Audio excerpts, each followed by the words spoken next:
2017 இங்கே கூடியிருக்கும் மக்கள் கூட்டம் அனைவரின் கோரிக்கையும் ஒன்றுதான். அது சிட்லப்பாக்கம் ஏரியின் கரைகளில் மலைபோல் குவிந்திருக்கும் குப்பை கழிவுகளை அகற்றி ஏரியை மீட்டெடுக்க வேண்டும் என்பது. 2015 சென்னையில் வரலாறு காணாத பெருவெள்ளம் ஏற்பட்டது. அதைத் தொடர்ந்து 2016 கடும் தண்ணீர் பற்றாக்குறையும் உருவானது. ஒரே ஆண்டுக்குள் 2 விதமான பெரிய மாற்றங்களை சந்தித்த சிட்லப்பாக்கம் பகுதி மக்கள் இதற்கான தீர்வை தேடத் தொடங்கினர். அதன்படி சென்னையில் காணாமல் போன ஏரிகளை மீட்டெடுப்பதே அதற்கான வழி என களத்தில் இறங்கினர். 2015 ஃப்ளட்டு சென்னையில் வந்தப்போ அதிகமாக பாதிக்கப்பட்ட பகுதிகளில் சிட்லப்பாக்கமும் ஒரு பகுதி. ஸோ அப்படி 2015 பாதிக்கப்பட்ட சிட்லப்பாக்கம் 2016 வாட்டர் ஸ்கேர்சிட்டியாகவும் மாறிச்சு.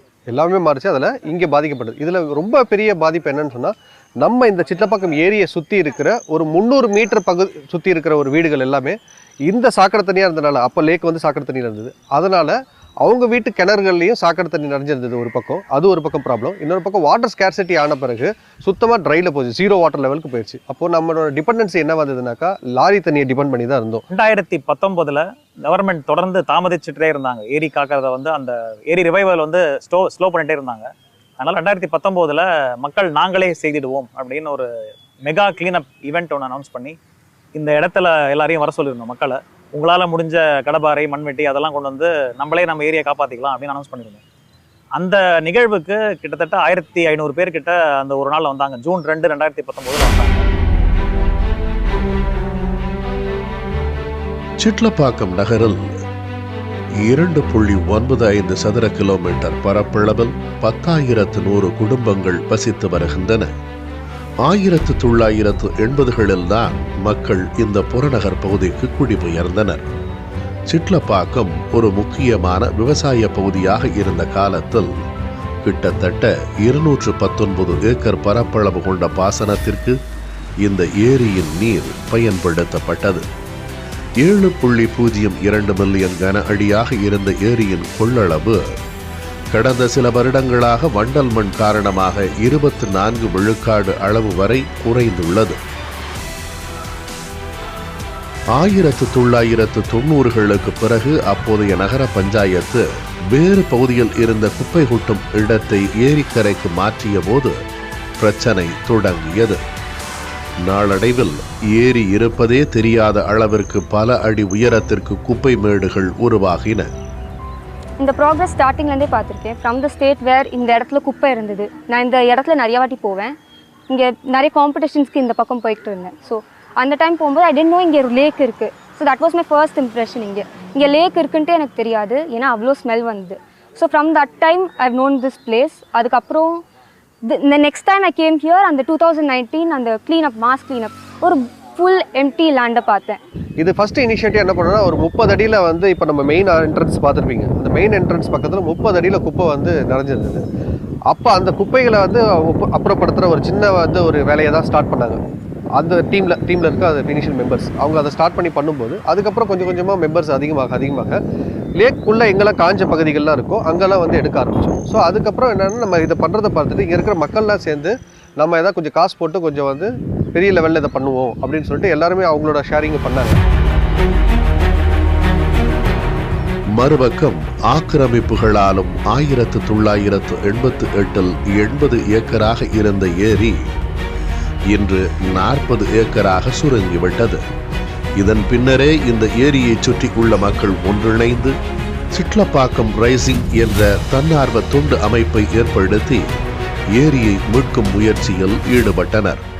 2017 நான் சிட்லப்பாக்கம் ரைசிங் டீமில் வந்து ஜாயின் பண்ணேன். ஸோ அதுலேருந்து தொடர்ந்து வந்து பயணிச்சுட்டு வரேன். இதில் நிறைய இனிஷியேட்டிவ் இதில் வந்து எடுத்திருக்கோம். இப்போ குப்பை மேலாண்மைன்னு சொல்லிட்டு வீடு வீடாக டோர் டு டோர் போய் அவங்களுக்கு வந்து இந்த மக்கும் குப்பை, மக்காத குப்பை பிரித்து சொல்கிறதா இருக்கட்டும், ஸ்கூல்ஸில் போய் கிட்ஸுக்கு அந்த எஜுகேஷனை கொடுத்தா, ஏன்னா அவங்க மூலியமாக தான் இனிஷியேட்டிவ் பண்ண முடியுது. அவங்கக்கிட்ட வந்து அந்த க்ரீன் பாக்ஸு அண்ட் வந்து ரெட் பாக்ஸ் கொடுத்து இதில் இதுதான் போட சொல்லுங்க பேரண்ட்ஸ்ன்னு சொல்லி இனிஷியேட்டிவ் பண்ணோம். அதெல்லாம் நிறைய ரிசல்ட்ஸ் வந்தது. அதுக்கப்புறம் இன்னொரு பக்கம் குப்பையை ஒழிக்கிறதுக்கு இன்னொரு ஒரு இனிஷியேட்டிவாக ஒரு கார்டன் குரூப் ஒன்று இங்கே கிரியேட் பண்ணோம். மாடி தோட்டத்தை என்கரேஜ் பண்ணோம். ஏரியை மீட்டெடுக்கும் மக்களின் முயற்சியை பார்த்த தமிழக அரசு 2019 சிட்லப்பாக்கம் ஏரியை சீரமைக்க 110 விதியின் கீழ் ரூபாய் 25 கோடியை ஒதுக்கீடு செய்து உத்தரவு பிறப்பித்தது. அடுத்த சில வருடங்களிலேயே சிட்லப்பாக்கம் ஏரி 90 விழுக்காடு மீட்டெடுக்கப்பட்டது. மக்களோட இந்த அளவுக்கு ஈடுபாடு இருக்கிறத பார்த்த உடனே அப்ப இருந்த அரசாங்கம் வந்து மக்கள் நீங்க பண்ண வேணாம், அரசாங்கம் நாங்களே வந்து பண்ணிடுவோம் அப்படின்னு 25 கோடி ரூபாய் சிட்லப்பாக்கம் லேக் ரீஜுவனேஷன் ப்ராஜெக்ட் அப்படின்னு வந்து இனிஷியேட் பண்ணாங்க. இனிஷியேட் பண்ணி வேலைகள் ஆரம்பிச்சது 2019 அக்டோபர்ல. டிடிடி அப்படின்னு சொன்னாங்க, டிஃப்ளெக்டர் ட்ரெயின் டீசில்ட் டீப்பன் அப்படின்ற ஒரு மெத்தட்ல வந்து சிட்லப்பாக்கம் ஏரியா வந்து புனரமைக்கும் வேலையை ஆரம்பிச்சாங்க. இன்னைக்கு பார்த்தீங்கன்னா ஆல்மோஸ்ட் ஒரு 90% வேலைகள் முடிஞ்சிருச்சு. ஏரி வந்து ஒரு நன்னீர் ஏரி ஆயிடுச்சு. சாக்கடை ரொம்ப இருந்த ஏரி நன்னீர் ஏரி ஆயிடுச்சு. 20 அடிக்கு வந்து மலை போல் இருந்த கார்பேஜ் எல்லாம் போய் இப்போ வந்து பிளாஸ்டிக்ஸ் ரொம்ப குறைவான குப்பை தான் வந்து பார்க்க முடியும். இப்போ வர விசிட்டர்ஸ் போடுற குப்பை மட்டும்தான் உள்ள பார்க்க முடியும். ஏரியும் ஆல்மோஸ்ட் ஒரு 8 அடி ஆவரேஜா ஆழப்படுத்தினதுனால இங்க இருக்கிற தண்ணீர் பிரச்சனை எல்லாமே சால்வ் ஆயிடுச்சு. மேலும் ஏரியை சுற்றிலும் பல்வேறு தன்னார்வ அமைப்புகளால் பல்வேறு வகையான மரங்களும் நடப்பட்டன.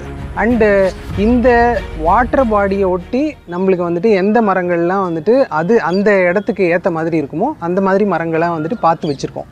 ஏன்னா இது சிட்லப்பாக்கம் லேக் ஒட்டி இருக்கிறதுனால நீர் நொச்சி, நீர் மருது, நீர் கடம்பை அந்த மாதிரி மரங்களை வச்சுருக்கோம்.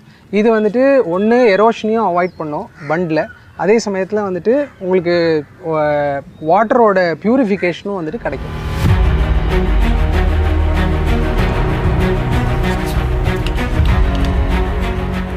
மரம்லாம் வச்சனால இப்போ பார்த்திங்கன்னா நிறைய பேர்ட்ஸ் வந்து இங்கே வருது. பேர்ட்ஸும் வந்து நியர்லி இப்போ வந்து லாஸ்ட் சர்வே ஒன்று இங்கே லோக்கல் பேர்ட் என்தூசிஸ்டிக்லாம் இப்போ செக் பண்ணதில் ஒரு 30 வெரைட்டி மேலே இங்கே வந்து தெரிஞ்ச வெரைட்டி பேர்ட்ஸ் வருது.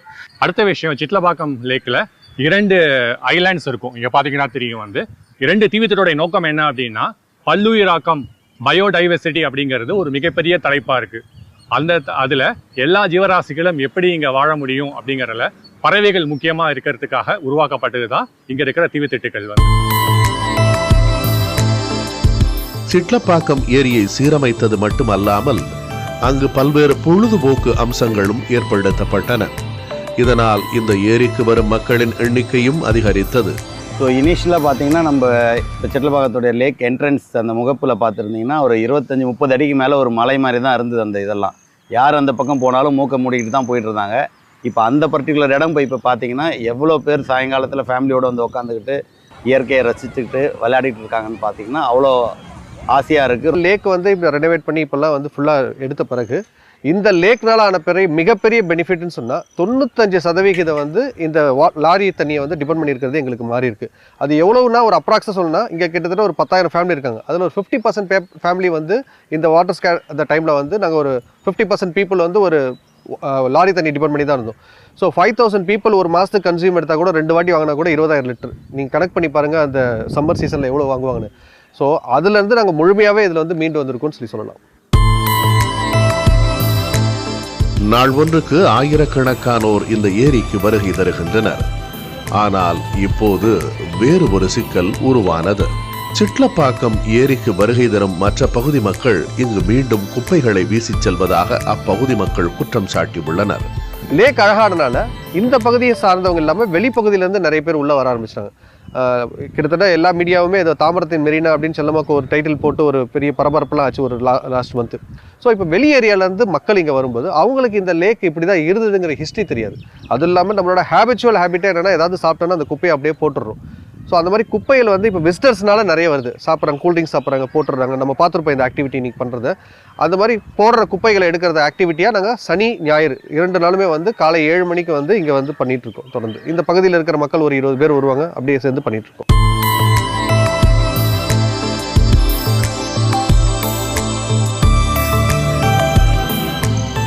இதனால் 2016 அழிந்து போய் இருந்த சிட்லப்பாக்கம் ஏரியை மீட்டெடுக்க உருவான சிட்லப்பாக்கம் ரைசிங் அமைப்பு இப்போதும் அவர்களது பணிகளை செய்து வருகின்றனர். ஒவ்வொரு வாரமும் சனி ஞாயிற்றுக்கிழமைகளில் இங்கு ஒன்று கூடும் தன்னார்வலர்கள் இங்கு வரும் மக்கள் போடும் குப்பைகளை எடுத்து ஒரே இடத்தில் வைத்து தாம்பரம் நகராட்சி எடுத்துச் செல்ல உதவி செய்கின்றனர்.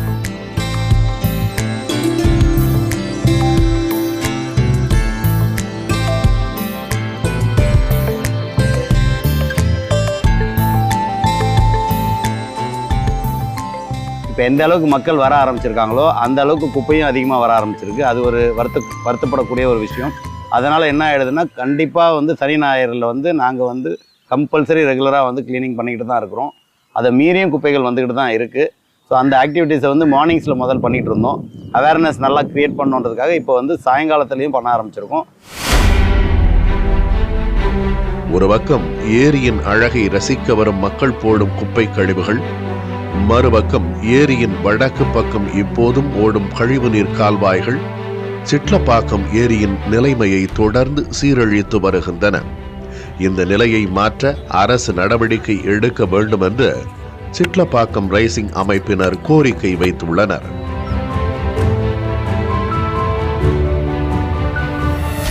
இங்கே வர சாக்கடையை வந்து டிஃப்ளெக்ட் பண்ணி ஏரிக்குள்ளே வராமல் வெளியில் அனுப்பிட்டோம். தாம்பரம் கார்பரேஷன் அந்த வர்ற சாக்கடையெல்லாம் ஒரு கலெக்ஷன் வெல் வச்சு கலெக்ட் பண்ணி நியரஸ்ட் எஸ்டிபி எங்கே இருக்கோ அங்கே பம்ப் பண்ணி அனுப்பணும். அதுவும் வந்து ரொம்ப ஒரு முக்கியமான வேலை. அதுவும் இன்னும் பண்ணாமல் தாமதிச்சிட்ருக்காங்க. ஃபாரஸ்ட் டிபார்ட்மெண்ட் 1200 மரங்கள் வச்சுருக்காங்க. வந்து ரொம்ப அழகாக பண்டை சுற்றி 1200 மரங்கள் அழகாக நேட்டிவ் ட்ரீஸ் வச்சுருக்காங்க. ஆனால் அதை மெயின்டைன் பண்ணாமல் கிளம்பி போயிட்டாங்க. அதுக்கு தண்ணி ஊற்றுறதுக்கான மெத்தட் இன்னும் கிரியேட் பண்ணல. ஸோ அரசாங்கம் வந்து அந்த விஷயங்களையும் செய்யணும். இந்த விஷயங்கள்லாம் சின்ன சின்னதாக செஞ்சு முடிச்சுட்டு இந்த ஏரியை வந்து மக்கள் பயன்பாட்டுக்கு கொடுத்தாங்கன்னா ஒரு மெரினா பீச் வேடந்தாங்கலை விட ரொம்ப ரம்மியமான ஒரு பாரடைஸ் மாதிரி சிட்லப்பாக்கம் ஏரி மாறும். இதை பார்த்து மற்ற சென்னையில் இருக்கிற மற்ற ஏரி, மற்ற டவுனில் இருக்கிற மக்கள் எல்லாம் ஒன்று சேர்ந்து அவங்க ஏரியை வந்து பண்ணுறதுக்கான மோட்டிவேஷன் வந்து இன்னும் அதிகரிக்கும்.